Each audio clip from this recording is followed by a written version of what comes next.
تو ان پر کیا مصیبت آ پڑتی، اور اللہ ان کو خوب جانتا ہے۔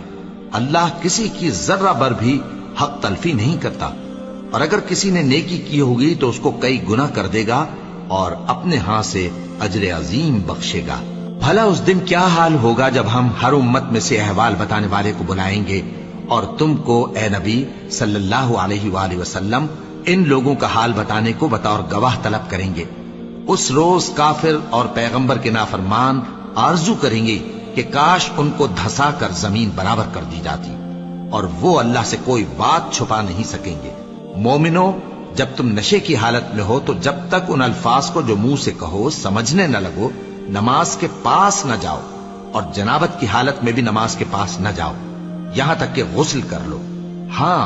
اگر بحالت سفر رستے چلے جا رہے ہو اور پانی نہ ملنے کے سبب غسل نہ کر سکو تو تیمم کر کے نماز پڑھ لو، اور اگر تم بیمار ہو یا سفر میں ہو یا کوئی تم میں سے بیت الخلا سے ہو کر آیا ہو